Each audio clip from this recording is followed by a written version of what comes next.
Up United! What a weekend of football. Man United won back-to-back games. We kept a clean sheet, and then we stopped the rot of losing seven straight away matches. Up United! What would have made it a perfect weekend would have been if Man City and Arsenal actually dropped points. But sadly, all the big teams around us picked up wins. But we go again. We go again. Our next match is coming Thursday, so no too much time to relax and bask in the glory of victory. How did we win that match against Southampton? Let's get into it. What was Southampton plan against Man United? The first thing was to man mark because in the first half you saw that the first half was a bit cagey. Southampton did a pretty good job of stopping United from playing progressive football. A lot of the times we had to go long because they were man marking our centre backs, our full backs, and our midfielders. So we couldn't even play those balls into McTominay and Eriksen. They gave Varane and Martinez a lot of time on the ball. Let's see if you can break us up. And that was a problem for us in the first half. They also tried to target Martinez with long balls. They didn't want to play out of the back too much because we also were pressing them, which we did a very good job on. Our press was quite good. So they played a lot of long balls, trying to target Martinez and by putting Shea Adams onto him.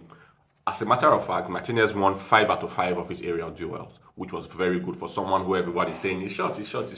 But the stats had always shown that Martinez is quite good in winning his aerial duels. So it was no surprise to us who have followed the stats all this while. The only problem was that many of the second balls, we weren't winning them when we won the headers for the aerial duels. Southampton players were picking up those second balls, although it was far away from goal and in the middle third. Which is where Casemiro coming in can really be a difference maker for us. So yeah, the first half was quite tight. We couldn't play out that press. But the second half, I think Ten Hag made a tactical change. He didn't change the shape of the team, but what he did was ask the players to swap positions more often. What that does to a man-marking system is that you give the opposition players, they have to make a decision. Do I follow the man I am marking? In doing so, they are being dragged out of position. If they don't follow the players that they are man marking, that player is now free to receive the ball somewhere else. So I think that's actually was what led to the goal. In that regards, a lot of players had swapped position. Even Dalot and Elanga had swapped position. Elanga had come back now. So Armstrong had to make a decision while he was up the pitch. Does he mark Elanga or mark Varane? He chose to mark Varane, and then Varane laid the ball through to Elanga. And Elanga did something that perhaps Dalot wouldn't have done, which was drive forward with the ball, progress the ball forward at pace, moved it to Sancho to Dalot, a beautiful cross into the box, and then another run Rashford did, which is why I feel like Rashford plays better from the left. He created that space. The run, he took out Kyle Walker-Peters, created the space for Fernandes to be able to slot that into the net. Which brings me to Rashford. If there was an underperformer in the whole United team, I would say it was Rashford. Why? Because I think he was dominated by Bella Kotchap. He was absolutely dominated. The Southampton defender was the best player on the Southampton team. So that's why it begs the question, is Rashford a centre forward? Can he play that centre forward role for Man United? The short answer is no. Can Ten Hag coach him into being that? It's very possible. Ten Hag is an awesome coach. So he can do that. But for now, I would say he should start playing from the left. But with Antony coming in, some people would argue that it would be best to move Sancho to the left and maybe Rashford chop bench. But there's going to be a lot of games this season.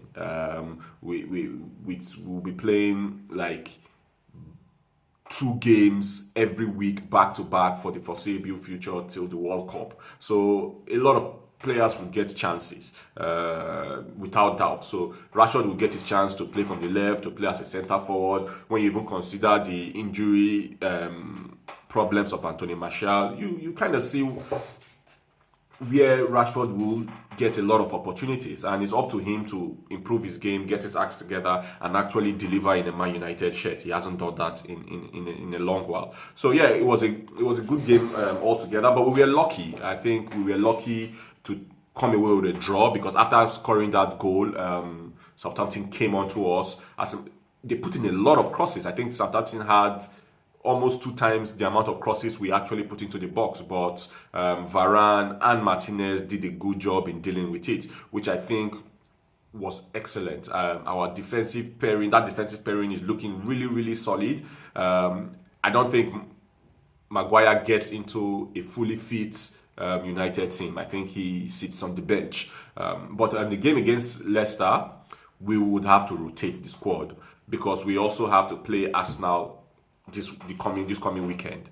So I think in about 3-4 days we play Leicester and Arsenal. So definitely we can't use the same 11 against Leicester and then use the same 11 against Arsenal, same 11 that played on Saturday. So there will be a lot of rotation. Martinez might sit out, or Varane, Maguire will come in. I think Shaw would come in. Would we be vulnerable to the things we have been vulnerable on that last season? Yes, but let's hope that Ten Hag can coach these players into actually putting in a decent performance. Brings me on to the big news that broke yesterday night. Antony is a Man United player, or you will be a Man United player. How excited I am. I love Antony. Antony is a baller. Looking at his stats, he knows how to progress the ball forward. He runs with the ball forward. He plays forward passes. He takes shots. What's not to love about this player? So at the beginning of the season, if you had asked me which players I would want United to go for, Antony's name would have been high up on that list, because I think he has that razzmatazz, that sprinkle of magic that can make him into an excellent player. It now depends on his development, and he's still very young, so there's a very high ceiling for when you talk about his growth potential. So I think, yes, Antony was a shrewd and it was a good signing. The price is what a lot of people are talking about, 100 million euros.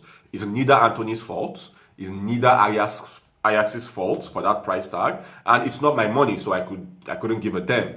But yeah, the money is a lot, and it's all down to Man United being slow in the transfer window. If we had gotten Antony, let's say in June, I think when the stories about Antony first broke out in June, if we had gotten Antony then, he would probably have cost 50-60 million. But we waited for Ajax to sell. How many players did they sell? They sold Gravenberg, they sold their 2 fullbacks, they sold their centre back, they sold their striker. So we're looking at 5 players already sold by Ajax.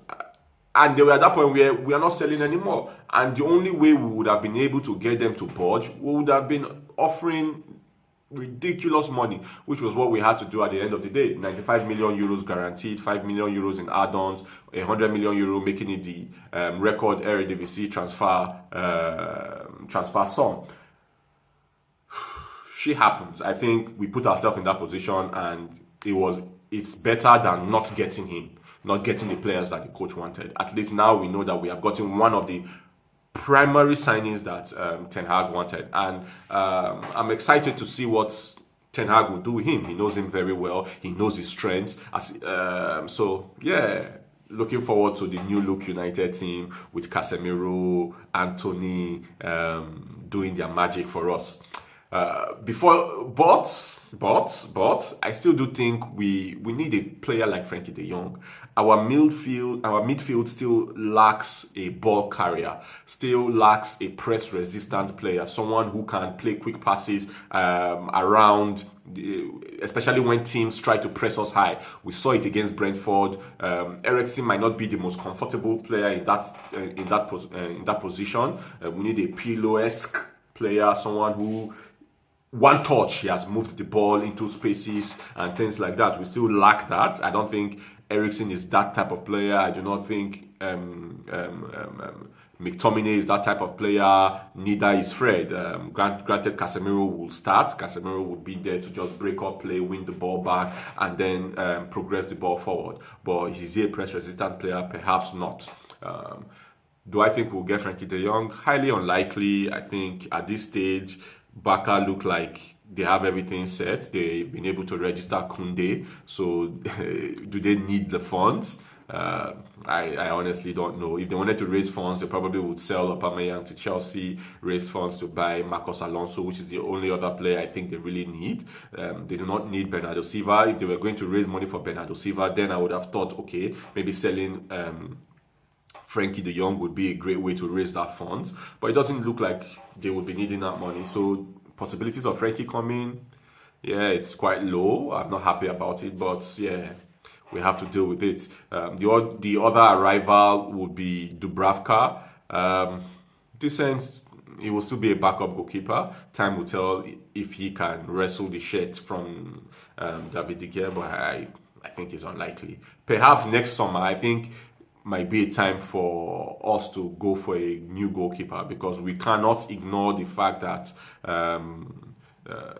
De Gea's ball playing skills leaves a lot to be desired. I don't think he's anywhere close to the level of ball playing that Ten Hag would want. So I think in the next 1-2 years, we probably will be looking at getting a new number one, but it's not a problem for this summer. My backup goalkeeper is quite fine.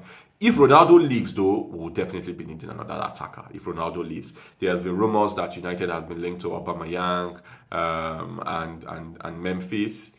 I won't put it out of United to make that signing, because we are always known to make one last-minute desperate signing. So Igalo, Cavani, Falcao, these are several examples of United being desperate when the transfer window is about to end. So when we pull off something like that, I would not be surprised. But if you ask me, I do not think Memphis fits the profile of the type of players we should be going for. It's not even a capable or a decent replacement for Ronaldo. He hasn't set the world on fire since leaving United.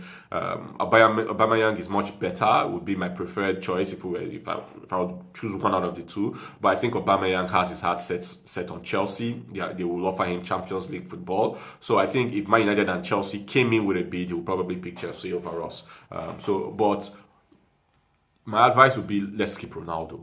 Ronaldo isn't match fit yet. He didn't have a preseason. So I think the more he trains with the team and gets used to the Ten Hag system, he will deliver. Ronaldo has always delivered. There is no sense in doubting his ability to deliver now. So yeah, I think he has earned the benefit of the doubt.